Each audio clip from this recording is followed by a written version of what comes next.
পশ্চিম মেদিনীপুরের গোয়ালতোড় থানার অন্তর্গত পাথরপাড়াতে অনুষ্ঠিত হয়ে গেল পুরানো দিনের ক্রিকেট লিগ। ৩৫ থেকে শুরু করে ৫০ বছর বয়স পর্যন্ত পুরানো দিনের ক্রিকেটাররা এই খেলায় অংশগ্রহণ করেন।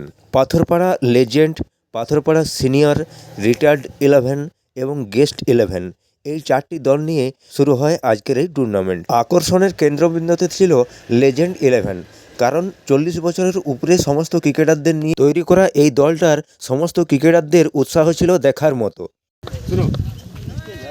খেলাতে তো জিতার জন্য এসেছি, ঠিক আছে, যাই হোক অবশ্যই আমরা জিতবই, এটা 100%। তো অরুণদা বুদ্ধি করে তোমার যেমন অভিজ্ঞতা বল ফার্স্ট ক্লাস। আমি কি বলছি, সবাই বয়স হয়েছে, কেউ মানে আবেগে শরীর রিস্ক নিতে যাও চোট হয়ে যাবে, সেরকম ভাবে ভালোভাবে ধীরে সুস্থে নিজের বজায় রেখে খেলে। যেহেতু আমরা খেলার এখন ইয়ে আছি, সেটা মানে আবেগে কেউ কোনো কিছু ইয়ে করেনি, আমরা জিতবই।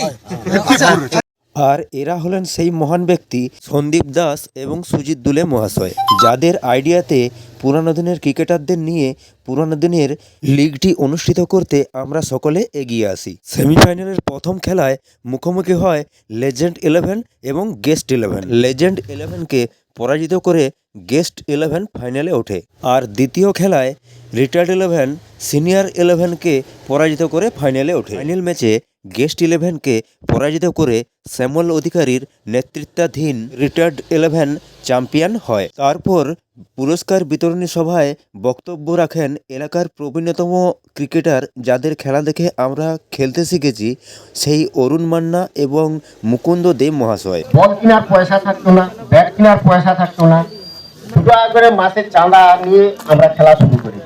একটা বলের দাম 16 টাকা কর্কেট দিয়ে আমরা খেলতাম। আমাদের থাকতো না ব্যাটিং গ্লাস, না থাকতো প্যাড, না থাকতো হেলমেট, পায়ে তো জুতো জুটবে কি করে।